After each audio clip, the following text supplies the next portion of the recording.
Welcome friends, कैसे हो आप सब। उम्मीद करता हूँ कि आप अच्छे होंगे। तो आपकी पढ़ाई कैसी चल रही है? वो भी अच्छा चल रहा होगा। क्यों? क्योंकि तभी तो आपने वीडियो को क्लिक किया और अब हम बहुत ही अच्छे से यह चैप्टर पढ़ने वाले हैं। तो चैप्टर का नाम है भोजन यह कहाँ से आता है। Class 6 NCERT chapter number 1 science का यह चैप्टर है। तो चलिए स्टार्ट करते हैं। आज आपने घर में क्या खाया था? पता लगाइए कि आपके दोस्त ने आज क्या खाया था। क्या आपने कल और आज एक ही प्रकार का आहार लिया था? क्या यह सत्य है कि अलग अलग समय में हम भिन्न भिन्न प्रकार का आहार लेते हैं? तो बिल्कुल बात सत्य है। हर दिन मम्मी हमें क्या करती हैं, बदल बदल कर खाना देती हैं, अलग अलग खाना देती हैं। कभी आप दोस्तों को देखते होंगे जो लंच बॉक्स लाते हैं तो दूसरे का खाना अलग होता है। किसी का पराठा होता है, किसी का चावल होता है, किसी का अलग अलग क्या होता है, खीर होता है। तो इस तरह से अलग अलग प्रकार के सब लोग खाना खाते हैं। समझ में आया आपको? तो चलिए चैप्टर में हम आगे बढ़ते हैं। विभिन्न खाद्य पदार्थ यानी कि अलग अलग तरह के खाने वाले पदार्थ। विद्यालय में अपने दोस्तों से उन खाद्य पदार्थों की जानकारी प्राप्त कीजिए जो वे पूरा दिन खाते हैं। यदि वे विभिन्न राज्यों के रहने वाले हैं तो उनसे भी यह जानकारी प्राप्त करने का प्रयास कीजिए। आपकी नोटबुक में सारणी 1.1 की तरह यथासंभव अधिक से अधिक दोस्तों द्वारा खाए जाने वाले विभिन्न खाद्य पदार्थों की जानकारी प्राप्त कर सूचीबद्ध कीजिए। तो देखिए इस सारणी में जनरली क्या करना है, यहाँ पे अपने दोस्त का नाम लिखना है और यहाँ पे वो क्या खा रहा है, क्या कौन सा खाद्य पदार्थ लाया खाने के लिए, तो लिखना है इस तरीके से। तो देखिए ये सारणी क्यों दिया गया है इसको आप समझिए। ये ऐसा इसलिए दिया गया है क्योंकि तब हम समझ पाते हैं कि सब लोग क्या करते हैं, अलग अलग तरह का खाना बदल बदल कर खाते हैं। समझ में आया? इसका मेन मोटो यही है देने का। अपने भोजन में हम अनेक प्रकार की चीज़ें खाते हैं। खाने की ये सभी चीज़ें किससे बनी हैं? पके चावल के बारे में सोचो। हम कच्चा चावल लेते हैं, उसे पानी में उबालते हैं। इसे तैयार करने में हम 2 पदार्थों या संघटकों की आवश्यकता होती है। तो देखिए चावल को हमें तैयार करने में 2 संघटकों की आवश्यकता पड़ती है। कौन कौन सा? वो है क्या? पानी और चावल।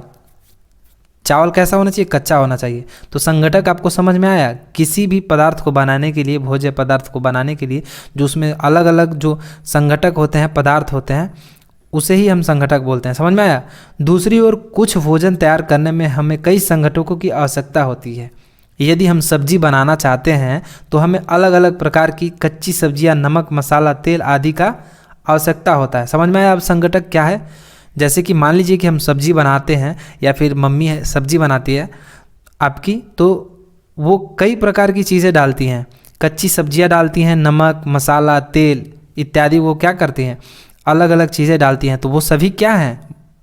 उस पदार्थ के यानी कि भोजन के क्या हैं? सब संघटक हैं। अब समझे आप? तो चलिए क्रियाकलाप 2 दिया हुआ है यहाँ पे। सारणी 1.1 में सूचीबद्ध कुछ खाद्य पदार्थों को छांटिए और अपने दोस्तों तथा घर पर चर्चा करके जानकारी प्राप्त कीजिए कि इनको बनाने के लिए कौन कौन सी सामग्री चाहिए। इनको सारणी 1.2 में सूचीबद्ध कीजिए। वस्तु का नाम और उसमें प्रयुक्त कच्ची सामग्री के कुछ उदाहरण सारणी 1.2 में दिए गए कुछ अन्य को इसी सूची में जोड़िए। समझ में आया आपको? जो यहाँ पे दोस्तों द्वारा आपने जो नाम लिखा है और वो जो खाद्य पदार्थ लाए हैं खाने के लिए, तो वो कैसे बनते हैं ये अपने बड़ों से, घर में जो बड़े होंगे उनसे पूछना है। और यहाँ पे उसके बारे में जो कच्ची सामग्री है उसे लिखना है कि उसमें क्या क्या यूज हुआ है, लिखना है। जैसे कि यहाँ पे रोटी चपाती दिया हुआ है, तो खाद्य पदार्थ है रोटी चपाती, उसमें कच्ची सामग्री क्या क्या लगता है, खाद्य व्यंजन और उनकी कच्ची सामग्री दिया हुआ है ना। तो यहाँ पे क्या होगा? आटा और जल। रोटी में क्या लगता है कच्ची सामग्री में? तो आटा और जल। वैसे ही दाल में क्या लगता है? कच्ची दाल, जल, नमक, तेल, घी, मसाला आदि लगता है। उसी प्रकार से यहाँ पे जो आपका फ्रेंड जो आपने लिखा है वो चीज़ यहाँ पे लिखना है, खाद्य पदार्थ और उसकी कच्ची सामग्री यहाँ पे क्या क्या लग रहा है वो चीज़ के बारे में लिखना है। समझ में आया आपको? तो चलिए हम आगे बढ़ते हैं चैप्टर में। हमने क्या देखा? कुछ में चर्चा कीजिए कि क्या हम विभिन्न व्यंजनों में कुछ संघटक समान रूप से प्रयुक्त करते हैं। अच्छा, ये संघटक कहाँ से आते हैं? कभी कभी हम देखेंगे जब आप ये सारणी बनाएंगे जो ऊपर अभी मैंने बताया, तो उसमें आप देखेंगे कि कुछ में संघटक क्या है, समान रूप है। जैसे कि सब्जी में क्या होता है? पानी और सब्जी, पानी संघटक क्या हो गया? सेम हो गया। उसी तरीके से रोटी और दाल में भी पानी संघटक क्या हो जाएगा? सेम हो जाएगा। समझ में आ रहा है? अब ये संघटक आते कहाँ से हैं, आगे देखिए। यहाँ पे दिया हुआ खाद्य सामग्री एवं उनके स्रोत। खाद्य जो हमारे पास जो सामग्री होते हैं, खाद्य सामग्री, और उनके स्रोत कहाँ से आते हैं, तो चलिए हम इसके बारे में जानते हैं। जैसे फल और सब्जी के स्रोत का अनुमान लगाना हमारे लिए बहुत आसान हो सकता है। यह कहाँ से आते हैं, निश्चित रूप से पौधे से आते हैं, बिल्कुल पौधा से आता है। गेहूँ और चावल का क्या स्रोत है, आपने धान और गेहूँ के खेतों में अनेक पौधों की अनेक पंक्तियाँ देखी होगी, इनसे हमें अनाज प्राप्त होते हैं। समझ में आया आपको। कुछ अन्य खाद्य पदार्थ जैसे दूध, अंडा, मुर्गी, मछली, झींगा, मांस आदि हमें जंतुओं से प्राप्त होता है। तो कुछ चीज़ें हमें पौधों से प्राप्त होता है और कुछ अन्य खाद्य पदार्थ दूध, अंडा, मुर्गी, मछली, ये सब किससे प्राप्त होता है, तो जंतुओं से प्राप्त होता है। तो ये चीज़ आपको पॉइंट करना है और आपको ध्यान में रखना है। समझ में आ रहा है, तो चलिए आगे बढ़ते हैं। बिल्कुल समझ में आ रहा होगा आपको, क्योंकि आप एक बहुत ही बेहतरीन और टैलेंटेड स्टूडेंट हैं। तो चलिए आइए हम पूर्व सूचीबद्ध खाद्य पदार्थों एवं उनके संघटकों के स्रोत जानने का प्रयास करें। कुछ उदाहरण सारणी 1.3 में दिए गए कुछ और उदाहरण इस सूची में जोड़िए। इससे रिक्त स्थानों की पूर्ति कीजिए। क्रियाकलाप 3 से हमें क्या निकालते हैं, पौधे विभिन्न संघटकों जैसे कि अन्न, सब्जी। देखिए यहाँ पे आप ध्यान से इसे समझिए। यहाँ पे धान की खेती दिया हुआ है, तो धान की खेती ये बहुत ही बड़े पैमाने पर किया जा रहा है यहाँ पे। इसी तरीके से यहाँ पे देखिए गेहूं का परिवहन हो रहा है। समझ में आया। तो इस तरीके से हमें मिलता है खाद्य पदार्थ। अब यहाँ पे देखिए, तथा फल इत्यादि के स्रोत जंतुओं से हमें दूध, मांस, अंडे तथा जांतव उत्पाद प्राप्त होते हैं। गाय, बकरी तथा भैंस से दूध देने वाले कुछ समान पशु हैं। दूध एवं विभिन्न दुग्ध उत्पाद जैसे कि मक्खन, क्रीम, घी, पनीर और दही का उपयोग संसार के प्रत्येक क्षेत्र में किया जाता है। यानी कि दूध, घी, पनीर और दही ये संसार के हर एक क्षेत्र में किया जाता है। क्या आप कुछ अन्य जंतुओं के नाम बता सकते हैं जो हमें दूध दे सकते हैं, तो ऊंट, बकरी, इस तरीके से कई होते हैं। यहाँ पे देखिए खाद्य व्यंजन संघटक जिससे वे बने हैं तथा उनके स्रोत। यहाँ पे इडली दिया हुआ है, खाद्य मद और कच्ची सामग्री इसमें क्या क्या यूज हो रहा है उस चीज़ के बारे में दिया हुआ है। तो चावल यूज होता है, उड़द की दाल, नमक, जल, चिकन करी में यूज होता है। और इसका मुख्य स्रोत क्या है, तो पौधा है। समझ में आया। तो इस तरीके से मुख्य स्रोत और कच्ची सामग्री और खाद्य मद के बारे में हमें जानना है। देखिए चिकन करी में क्या यूज होता है कच्ची सामग्री, तो वो है चिकन, मसाला, तेल, घी, जल। इसका मुख्य स्रोत क्या है, तो पौधे एवं जंतु हैं। कैसे, पौधे किसका है, तो मसाला का और तेल का। मुख्य स्रोत क्या है, पौधे हैं। अब आगे देखिए खीर में क्या है, दूध, चावल और चीनी, ये तीनों क्या है, कच्ची सामग्री है। और ये हमें कहाँ से प्राप्त होता है, जंतु तथा पौधे से। तो आगे चलिए इसी में हम आगे बढ़ते हैं तो आपको समझ में आएगा क्या। भोजन के रूप में पौधे के भाग और जंतु उत्पाद। जो भोजन के रूप में होते हैं पौधे के भाग, पौधे के कौन कौन से भाग हम खा सकते हैं उसके बारे में, और जंतु उत्पाद क्या है उसके बारे में जानेंगे। पौधे हमारे भोजन का एक मुख्य स्रोत हैं। हम पौधों के कौन सा भाग का उपयोग खाद्य पदार्थ के रूप में करते हैं, तो आप बताइए कौन सा खाद्य पदार्थ के रूप में करते हैं। कभी कभी आप पालक खाते होंगे जिनका जड़ से ही जड़ छोड़ के तना से लेकर ऊपर सारी चीज़ें हम क्या करते हैं, खा जाते हैं। कुछ चीज़ों के हम नहीं खाते हैं। इसी तरीके से यहाँ पे बताया है हम पत्तियों वाले अनेक सब्जियाँ खाते हैं। कुछ पौधे के फल को भोजन के रूप में खाते हैं। कभी हम जड़, कभी तना, तो कभी पुष्प भी भोजन के रूप में खाते हैं। कभी आपने सीताफल यानी कि काशी फल के फूलों को चावल की पिट्ठी में डुबोकर व तलकर पकौड़ी बनाकर खाया है। यदि आपने नहीं खाया है तो इसका ज़रूर प्रयत्न कर लीजिएगा, ऐसा इसने कहा है। अब यहाँ पे देखिए कुछ पौधों के 2 या 2 से अधिक भाग खाने योग्य होते हैं।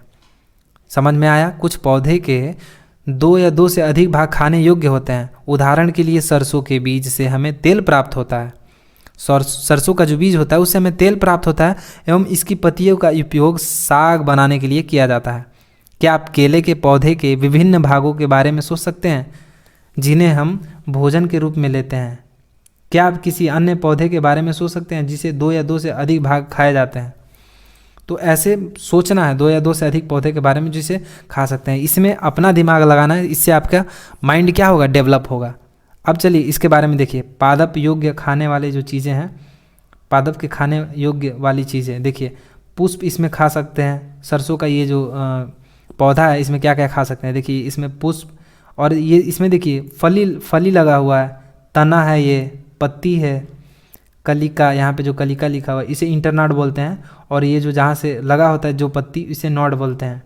और प्राथमिक मूल जो होता है यहाँ से शुरू होता है, और जो प्राथमिक द्वितीय मूल होता है वो नीचे होता है।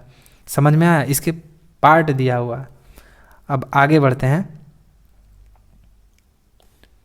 क्रियाकलाप 4 दिया हुआ है। सारणी 1.3 सूचीबद्ध सभी खाद्य पदार्थों में से उन संघटकों को छांटिए जिनका मुख्य स्रोत पौधे हैं। ये पौधे किन भागों से प्राप्त होते हैं? इन खाद्य पदार्थों और पौधों के भागों को सारणी 1.4 के अनुसार सूचीबद्ध कीजिए। अब देखिए इसमें क्या दिया हुआ है कि भोजन के रूप में पौधे के भाग, यहाँ पे जैसे कि मान लीजिए कि बैगन का भरता बना हुआ है, तो इसमें कौन कौन सा संघटक यूज होता है, तो उसमें बैगन, मिर्च मसाले के रूप में कई अन्य चीज़ें, तेल, मूंगफली, सरसों, सोयाबीन या किसी अन्य पौधे से प्राप्त जो तेल होता है वो चीज़ यूज किया जाता है। अब देखिए पौधे का भाग जो हमें संघटक देता है, मतलब ये जो संघटक देता है वो कहाँ से आता है? बैगन कहाँ से आता है भाई? वो है फल। पौधे का जो संघटक देता है वो फल से आता है, बैगन। तो मिर्च कहाँ से आता है? वो भी फल देता है। समझ में आया? जो अभी हमने ऊपर सरसों की चीज़ में देखा था, आपने सरसों के पौधे के बारे में जब हमने पढ़ा देखा तभी ये चीज़ हमने समझा। अब ये देखिए तेल, मूंगफली, सरसों, सोयाबीन ये किस अन्य पौधे से आते हैं? तो ये इसका संघटक क्या है? तो वो है बीज। समझ में आया? इसको और क्लियरिफाई कर लेते हैं हम। देखिए ये फल होता है, जो सरसों जब बड़ा होके पक जाता है तो यहाँ पे फल देता है। समझ में आया? और ये तना, और ये क्या है? कलिका, और ये पुष्प। यही चीज़ यहाँ पे दिया हुआ है। बैगन, मिर्च मसाले, मिर्च जो होते हैं वो कहाँ से आते हैं? फलों से।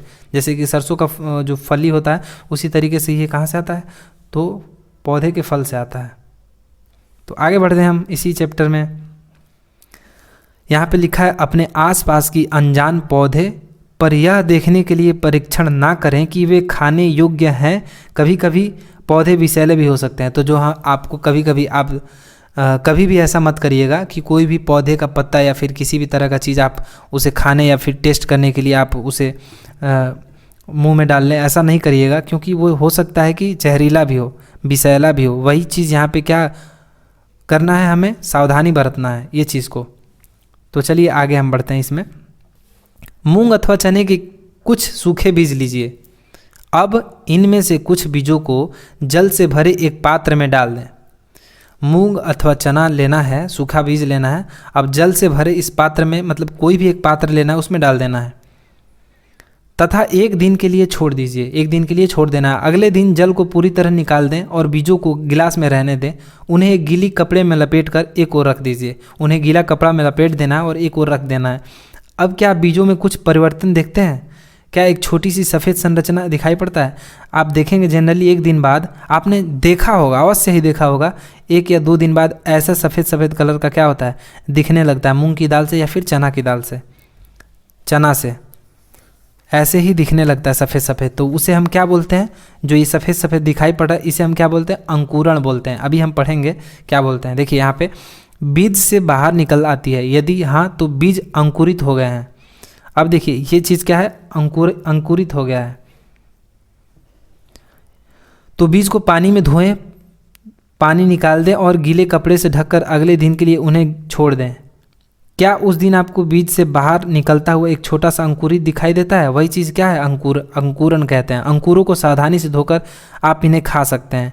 ये उबाले भी जा सकते हैं, यानी कि जो अंकुरण निकला होता है उसे हम खा सकते हैं और वो बहुत फ़ायदेमंद भी होता है। इनमें से कुछ मसाले मिलाने पर खाने के लिए एक स्वादिष्ट अल्पाहार तैयार हो जाता है। यदि आप चाहे तो उसे मसाला मिलाकर अच्छे से बनाकर उसे खा सकते हैं। समझ में आया?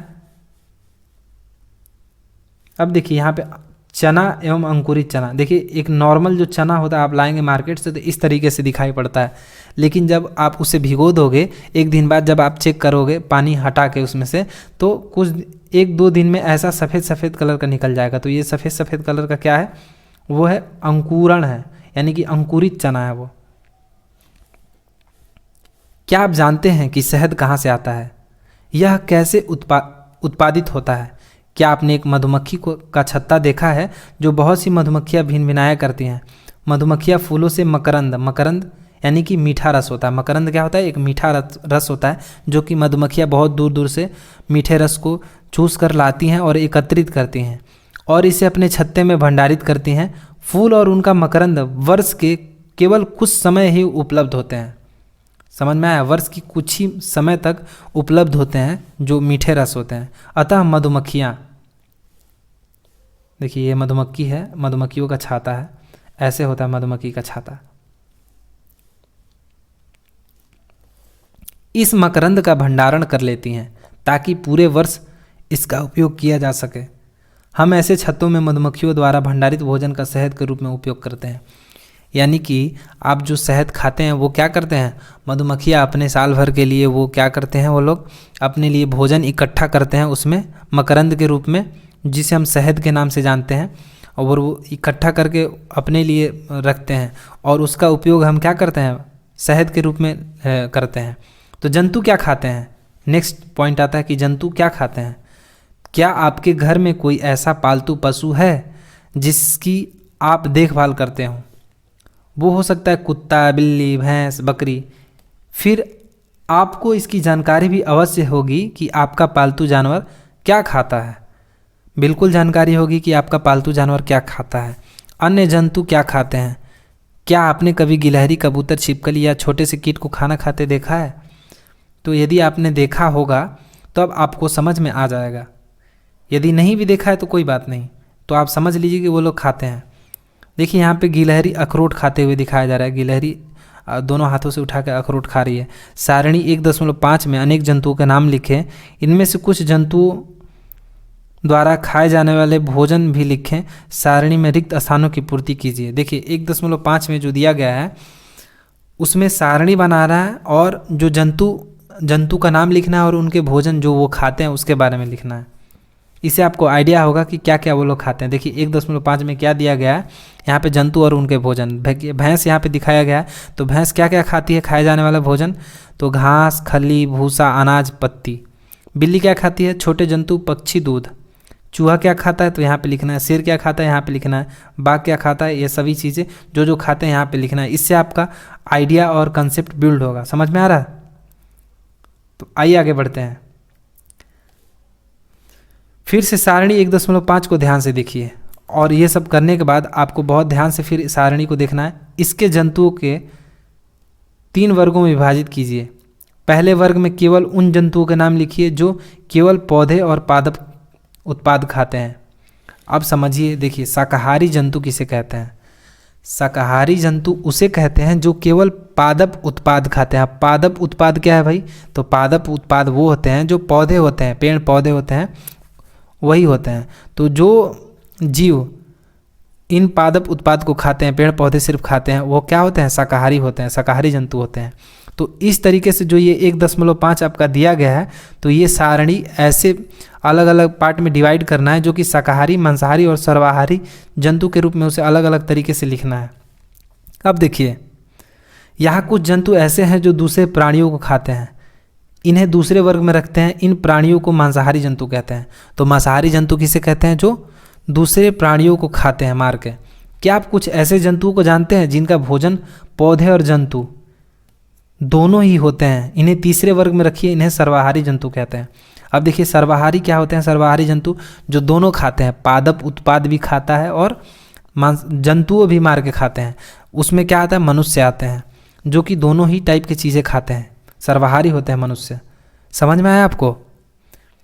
तो देखिए इस तरीके से बनाना है। शाकाहारी का पार्ट बनाना है अलग सारणी, मांसाहारी का अलग सारणी बनाना है और सर्वाहारी का अलग बनाना है।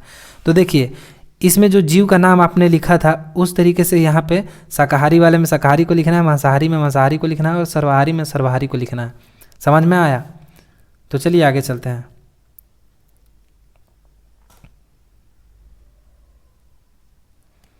देखिए पहेली जानना चाहती है कि सारणी 1.6 को भरते समय मनुष्य को आप किस वर्ग में रखेंगे।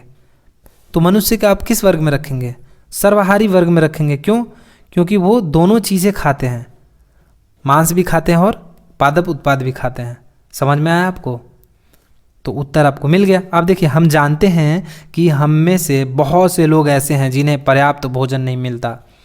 हमें ऐसे उपाय खोजने की आवश्यकता है जिनके द्वारा देश में अधिक खाद्य उत्पादन किया जा सके। यह पर्याप्त नहीं होगा, बल्कि हमें ऐसे भी उपाय खोजना चाहिए जिनसे यह सुनिश्चित हो सके कि हमें भोजन हम में से प्रत्येक को आसानी से उपलब्ध हो सके। देखिए, हम आगे चल के जब हम बड़े होते हैं तो हमें अपने देश के लिए अधिक से अधिक खाद्य उत्पादन किया जाना चाहिए। खाद्य उत्पादन करने में हम क्या कर सकते हैं? मदद कर सकते हैं। और यह पर्याप्त नहीं होगा, बल्कि ऐसे भी उपाय खोजने चाहिए जिससे कि क्या हो सके, प्रत्येक व्यक्ति को क्या हो सके, आसानी से भोजन उपलब्ध हो सके। ये करने के लिए बोल रहा है। समझ में आया? तो हमने क्या क्या पढ़ा? संगठक क्या होते हैं, जो हमने इसका रिवीजन हम करते हैं। तो संगठक वे चीज़ होते हैं जो कि यूज किए जाते हैं, जैसे कि किसी भी खाद्य पदार्थ में यूज होने वाले जो पदार्थ होते हैं उसे हम संगठक बोलते हैं। जैसे आप देखिए, खाद्य के बारे में हमने पढ़ा। मकरंद क्या होता है? जो मधुमक्खियों के छत्ते से निकलता है। अंकुरित बीज, शाकाहारी, मांसाहारी और सर्वाहारी के बारे में हमने पढ़ लिया। तो आइए हम एक बार ज़रा रिवीजन कर लेते कि हमने इस पूरे होल सिलेबस में क्या पढ़ा। देखिए, पहला पॉइंट है, भारत के विभिन्न प्रदेशों में खाए जाने वाले भोजन में बहुत अधिक विविधता है। विविधता का मतलब अंतर, अलग अलग तरीके से अंतर है। हमारे भोजन, देखिए दूसरा पॉइंट है, हमारे भोजन के मुख्य स्रोत पौधे तथा जंतु हैं। तो मनुष्य के मुख्य स्रोत क्या है खाने के, भोजन के? वो क्या है? पौधे तथा जंतु है। जो जंतु केवल पादप उत्पाद खाते हैं उन्हें शाकाहारी कहते हैं। और जो जंतुओं के खाते हैं, जो जंतु केवल दूसरे जंतुओं खाते हैं उन्हें मांसाहारी कहते हैं। समझ में आया? तीसरा क्या आता है? जो जंतु पादप तथा दूसरे प्राणी दोनों को ही खाते हैं उन्हें क्या कहते हैं? सर्वाहारी कहते हैं। तो इसी के साथ चैप्टर समाप्त होता है। यदि आपको अच्छा से समझ में आया होगा दोस्तों, तो एक लाइक और फिर चैनल को सब्सक्राइब कर लीजिएगा इसी तरीके से इंटरेस्टिंग पूर्वक चैप्टर को पढ़ने के लिए। Thank you.